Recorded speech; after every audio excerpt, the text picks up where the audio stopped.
Good day everyone, good day ma'am. So first of all, please allow me to introduce myself. My name is Ninyong Christian Ates and my topic, suggestive formulation of pricing strategy. The formulation of pricing strategy started by clearly defining the said strategy, then implementing it too much with the stated guidelines. This chapter focuses on the formulation of a pricing strategy. It also discusses ways to developing details in adapting the strategy. So first, absorption costing and transparent pricing.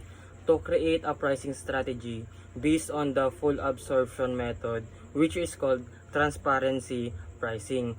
With this, the product's price credibility can be easily established. Absorption costing is a way to calculate the total cost of a product, including all production costs. It helps companies know the full cost of making a product.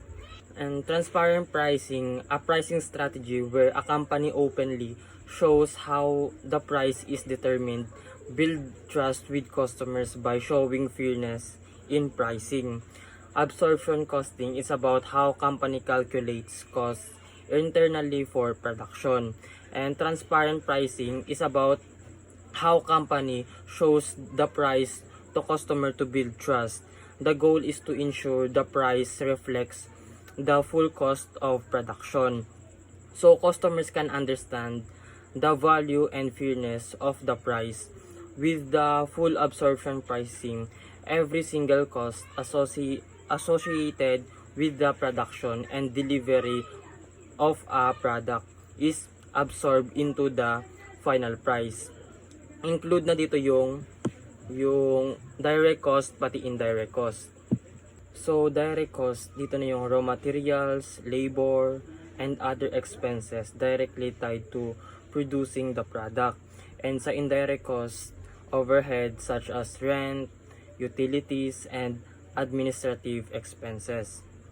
So for example, sa isang company na nagagawa ng handmade chair, so sa direct cost, ilagay natin dito is yung wood is 300, labor 150, hardware include na yung screws, nails, and etc. is 50 pesos. So ang magiging total ng direct cost is 500 pesos. So dito naman sa indirect cost, dito na include yung rent for factory space, ano natin na 100 pesos, utilities like electricity, water, ilagay natin is 100 pesos. So sa marketing and sales expenses is 150. So ang magiging total ng indirect cost is 350 pesos. So the full absorption cost of making one chair would be 500 pesos sa direct plus 350 sa indirect is equal to 850 pesos. Now to set a selling price using transparency pricing, the company would add a profit margin to this cost. Let's say they want to add 10% profit margin. So yung 850, kukunin muna natin dito is yung 10% para malaman natin kung ilan yung 10% niya. So yung 850, tatanggalin na natin yung 0. Bali magiging 85. So yung 85 na yun na yung 10%. So ang magiging profit dito is 10% of 850.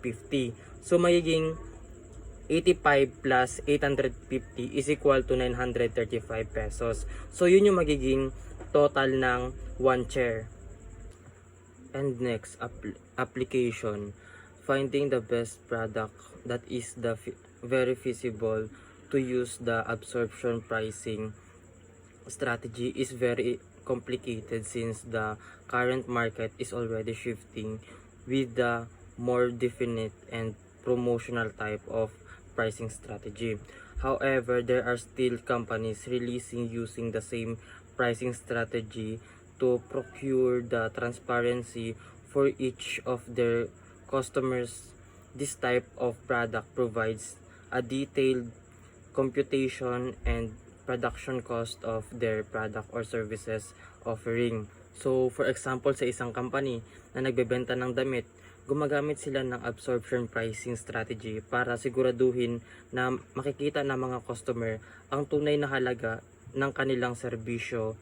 Nakikita ng mga customer kung paano nabuo ang presyo ng damit, kaya mas malinaw sa kanila at fair. And next, accumulated production. Price varies when it comes to product produced, which is in line with how much was left after sales. To overturn the products left, budget-friendly discounts or price is applicable wherein it can already have a cookie in just 55 pesos 4 pieces, which is assurance for customer satisfaction. The price of product often varies depending on how much inventory remains after sales. To clear out leftover products, offering budget-friendly discounts can be effective. For instance, customers can enjoy 4 cookies for just 55 pesos, ensuring great value and customer satisfaction. So next, alliance pricing strategy. If the demand of a firm starts with 100, the market base starts with 200. For price sensitivity, also known as price elasticity of demand, this means that extent to which the sales of a particular product or service is affected. Another way to explaining price sensitivity is the customer demand for a product is changed by the cost of the product. So meron tayo ditong formula. D is the demand of the firm, which depends on its price as well as the rival firm's price. And A is the market-based potential demand if free of charge. And B represent the price sensitivity. And C reflects the degree to which the two products compete. The larger the value of C, the higher the degree of competition, or the lower the degree of differentiation between the two products. And P1 is the price of the firm. So for example, Vicks Camphor Menthol 0.5 ml inhaler, and the P2 is the price of the firm too. So for example, Oregano Nasal Inhaler Balm. Price sensitivity equal change in quantity purchased or change in price. But since the Oregano Nasal Inhaler is a new product, instead of having the formula, we can compare the price of the leading brand, Vicks, and see the difference of their prices to the other competitor, and that will serve as our price sensitivity. Other brands starts their price with 77.25. So the difference between Vicks Camphor Menthol 0.5 inhaler and other brand is 3 pesos. And this will serve as contemporary price sensitivity. Assuming that the degree to which the two products compete is over 75%. So meron tayo itong formula. D1 is equal to A minus B1 P2 plus C1 times P1 minus P2, or P2 is equal to D1 plus A plus C1 minus P1.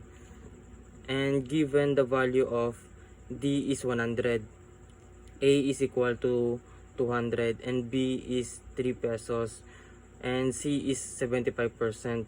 P1 is equal to 81.25.